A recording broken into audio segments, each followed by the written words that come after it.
Bonjour à tous, je m'appelle Jonathan Pinet et je suis le cofondateur de GoPhoenix.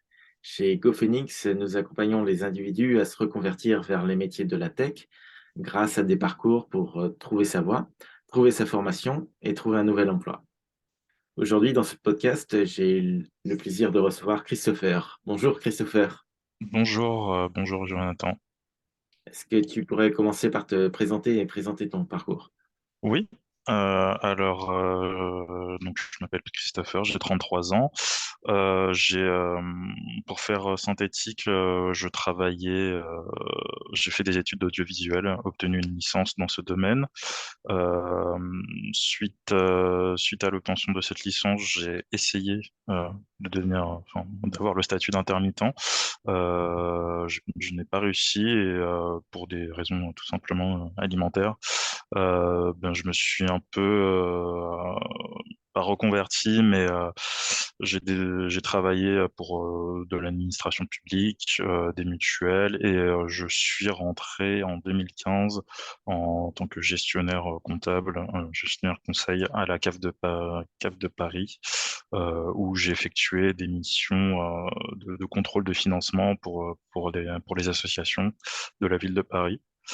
J'y suis resté 5 ans, 6 ans, pour être précis, à la CAF de Paris. Et au bout de 4 5 ans, ouais, j'ai voulu changer radicalement de vie professionnelle. Après avoir pesé le pour et le contre, j'ai choisi de me reconvertir dans les métiers du web. Pour ce faire, j'ai demandé à mon employeur un congé de formation et je suis rentré en formation à la 3W Academy à Paris, une reconversion, enfin une formation de 3 mois, et j'ai été diplômé en janvier 2020. euh, Suite au rendu du projet final. Et en 2020 toujours, j'ai changé de travail. Je suis rentré en tant que technicien support applicatif chez un éditeur de logiciels appelé Bertin IT en 92, où mission, voilà, je travaillais sur un logiciel de veille et je, j'aidais les clients euh, à, à à détecter ou résoudre les problèmes de niveau 1 sur les logiciels vendus par mon entreprise. Euh, c'est avec ce premier job, on va dire, dans l'IT que je me suis familiarisé avec Salesforce, bien qu'une de mes connaissances m'en avait parlé au préalable. Euh, donc voilà, je me suis familiarisé avec Salesforce sur mon temps libre, on va dire. Je me suis un peu lancé dans l'écosystème. J'ai découvert Trailhead, qui est un site en fait de gamification autour de l'apprentissage des compétences Salesforce. Je suis monté en compétence sur Trailhead. Il y a toutes les étapes de certification payantes. Voilà, et au bout de un an, il y a eu un peu une restructuration de l'entreprise, euh, des départs aussi de collègues qui m'ont poussé à partir. Et ils abandonnaient aussi Salesforce en tant que CRM, donc ça m'a poussé à partir parce que j'avais passé pas mal de temps sur cet outil. J'avais dépensé aussi voilà, du temps, de l'argent, donc je me suis dit autant me lancer à fond dedans. Et c'est ainsi que je suis rentré chez PSM Consulting, chez qui je suis depuis 2022 en tant que consultant. Consultant Salesforce. Voilà, où je fais avant tout de la tier maintenance applicative. Donc j'aide des entreprises tout simplement à installer la solution Salesforce, intégrer la solution Salesforce ou à faire des modifications de l'audit de l'outil chez les clients. Voilà. Et là, je suis en mission longue depuis février 2023. Voilà. Super, beau parcours.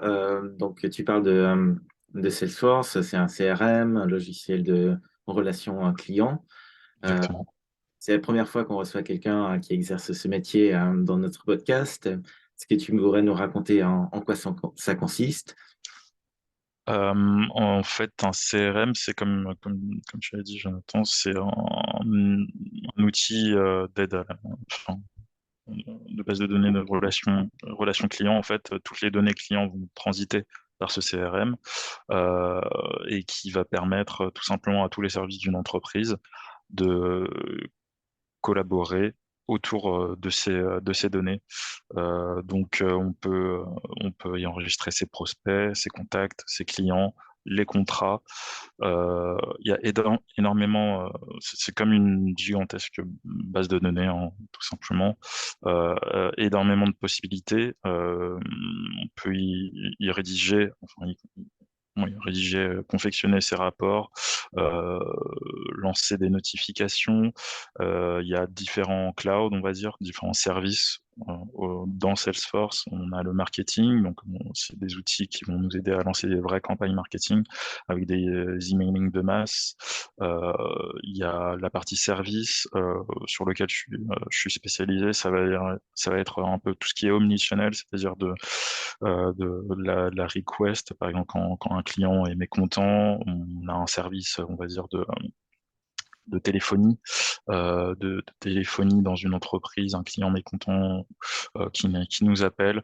Tout, tous ces appels, tous ces différentes manières de contacter le client sont disponibles dans Salesforce. Donc, c'est un outil qui va beaucoup aider à la simplification en fait de, de la gestion de la donnée, de la donnée client. Donc, il y a différents clouds, comme je disais, service marketing, énormément de métiers différents. Euh, c'est vraiment un écosystème très large euh, qui est, et que je découvre chaque jour un peu plus. Donc, c'est hyper intéressant, en tout cas, pour, euh, pour moi, de mon simple avis. Et effectivement, c'est un large écosystème. Il y a beaucoup d'entreprises aujourd'hui qui utilisent Salesforce. Toi, tu vois beaucoup d'opportunités pour des gens de travailler en tant qu'administrateur Salesforce. Oui, j'y vois pas mal d'opportunités. En fait, c'est du no-code, en tout cas pour une partie, pour la partie la plus simple de Salesforce. Pas besoin d'avoir de connaissances en programmation. Il y a une partie plus avancée qui va nécessiter l'apprentissage du code sur le métier de développeur Salesforce, mais il y a toute une partie qui peut se faire vraiment sans, comment dire, sans base de programmation. Euh, je pense que pour des personnes qui n'ont pas de... Je pense que ça peut attirer tout un tas de personnes qui n'ont pas forcément de connaissances informatiques hyper avancées. Moi, suite à cette reconversion, j'avais découvert un peu cette appétence pour, pour la technologie, ou en tout cas pour les outils du web. Donc, peut-être que ça m'a un peu aidé à appréhender l'outil, mais j'ai vu des carrières se lancer sans avoir, euh, sans avoir de compétences préalables. Et puis, il y a tellement de métiers différents. Il y a le métier d'administrateur, comme je le dis, qui nécessite pas vraiment de compétences en programmation. On peut être business analyst, peut être product owner, c'est vraiment hyper large et on peut faire, enfin, selon les carrières, on peut faire des rapprochements avec des compétences qu'on a acquis dans notre passé professionnel. Donc, enfin, c'est très intéressant de faire les liens, en fait, entre les métiers Salesforce, ce que je faisais avant, c'est assez intéressant. Justement, en termes de compétences passées, quelles sont celles que tu as pu mobiliser pour ton nouveau rôle? Ce que j'ai pu, les liens que j'ai pu faire, je m'occupais en partie hein, de la relation, on va dire, partenaire hein, quand je travaillais à la CAF de Paris. C'est-à-dire que j'étais en lien rapproché avec les associations je contrôlais les versements des subventions. Donc, il pouvait y avoir un peu cette dynamique de relation clientèle, partenaire, parce qu'on avait des problématiques financières donc, qui impactaient énormément les associations, hein, donc il pouvait y avoir des relations un peu tendues. Donc, ce qui est, on va dire, gestion de crise, euh, voilà, on connaissait en tout cas sur le métier que j'exerçais. Euh, on avait aussi le principe de recueil du besoin, de travailler cette relation, c'est-à-dire co-construire avec le client ou le partenaire dans un dans le but de tout simplement amener un projet à son terme. C'est quelque chose des compétences que j'ai pu remobiliser, on va dire, dans Salesforce et plus particulièrement sur ce poste de consulting. On rencontre des entreprises différentes, à chaque fois des problématiques différentes. Donc il faut savoir écouter le client, et ça c'est hyper important, et l'aider à mener son projet à terme sans lui mentir, en le formant à l'outil. Et c'est euh, c'est c'est c'est assez comment dire, c'est impactant pour les entreprises, surtout quand on démarre un projet from scratch, donc de zéro. On peut remettre vraiment des métiers, quasiment tout remettre à plat. Donc c'est assez formateur et pour les entreprises et pour nous de toujours repartir de zéro, former les entreprises, les aider à intégrer la solution et voir justement leur satisfaction à la fin. C'est hyper gratifiant. Donc vraiment les compétences que j'ai pu remettre à mon service, c'est vraiment l'écoute client, l'écoute client et ouais, je dirais que c'est la compétence première que j'ai pu remettre. Ouais. Génial. Et un peu plus tôt, tu disais que tu étais intéressé par les métiers du web. Qu'est-ce qui t'attirait dans le web? Et puis par la suite, qu'est-ce qui t'a attiré dans Salesforce? Euh, Ce qui m'a attiré, premièrement, c'est que dans le web, comme tout le monde, hein, j'utilise via ordinateur, téléphone, tous les jours des applications ou le web dans son sens le plus large. Donc j'étais curieux de savoir comment ça marchait, toutes ces machines marchaient derrière. Euh, donc c'est ça qui m'a qui m'a dans un premier temps attiré pour cette reconversion. Une fois diplômé, j'ai vu quand même que le marché de l'emploi en tant que développeur web était quand même hyper concurrentiel, hein, spécialement sur Paris. Obtenir des entretiens, c'était déjà compliqué, surtout que moi, après la 3W Academy, j'ai pas fait de stage ni d'alternance.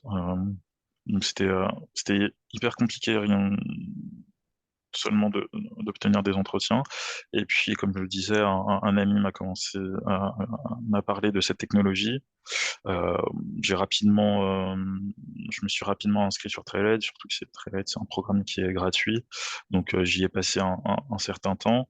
J'ai pu ajouter ces compétences sur mon CV et il a fallu, comment dire, que je sois un peu ouvert d'esprit sur, sur les offres d'emploi, ne plus rechercher uniquement que l'emploi de développeur web pour trouver cet emploi de technicien support applicatif où il y avait la partie IT, formation à un logiciel, un logiciel dédié, et puis la partie Salesforce que je connaissais déjà. Et ce qui m'a intéressé sur Salesforce, c'est la partie très LED, comme je disais, formation gratuite. Euh, et l'écosystème, le nombre de métiers différents, le nombre de personnes qui interagissaient. Voilà, il y a pas mal de forums d'entraide, qui ont pas mal d'entraide entre des personnes plus seniors et des apprenants qui commencent tout juste sur Trailhead, des gens qui viennent de pays vraiment différents, américains, canadiens, l'Inde, très représentée. Et voilà, ce mélange de culture, de compétences, c'était déjà hyper intéressant. Toujours trouver de l'aide quand on était bloqué, bah ça, ça vaut également sur le web, mais plus spécifiquement sur Salesforce, où on avait vraiment déjà des outils pour poser des questions dans Trailhead. C'était vraiment un gain de temps dans mon apprentissage. Euh, j'ai tout de suite accroché sur ce système de gamification. C'est à la fin de chaque parcours, on gagne des badges, on gagne des points. Ça, donc voilà, c'était assez sympa comme parcours.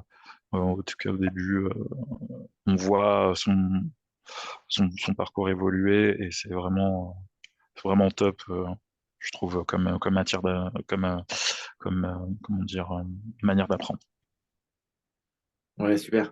Effectivement, ce que je trouve intéressant dans ton parcours, c'est que, comme tu l'as dit, les développeurs juniors sur le marché, c'est pas toujours facile de trouver un emploi, mais tu as su te spécialiser dans une autre branche pour rebondir et refaire ta carrière. Donc, je pense que ça peut donner des idées à- aux personnes qui nous écoutent de voir qu'il n'y a pas que le développement web dans l'industrie de la tech et qu'on peut trouver également d'autres alternatives. Toi, ta formation de développeur web, est-ce que tu penses que ça t'a aidé à mieux appréhender le rôle d'administrateur Salesforce ou Oui, oui, bien sûr, ça m'a aidé. Sans, comme je disais, comme il n'y a pas, en tout cas sur l'administration, hein, au départ, il n'y a pas ou peu de programmation.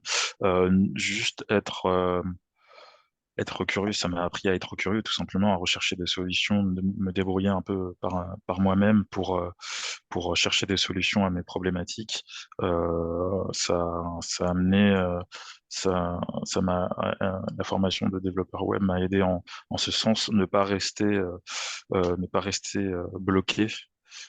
C'est un peu, c'est un peu, c'est un peu ce qu'on nous apprenait lors de ma formation et aussi, comment dire, euh, disséquer, appréhender mes tâches comment dire, en micro-tâches en fait. Quand j'ai de gros projets, essayer de faire étape par étape, micro-tâche par micro-tâche pour m'aider à avancer. Parce que enfin, parfois on arrive sur un projet et la tâche peut nous sembler immense.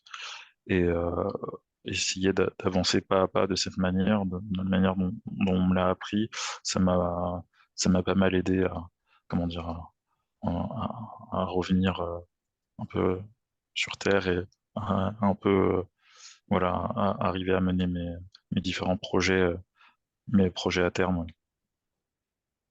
génial. Et donc, quels seraient tes conseils pour les personnes qui souhaitent se lancer dans Salesforce comme toi? Bah, mon premier conseil, c'est garder l'esprit ouvert.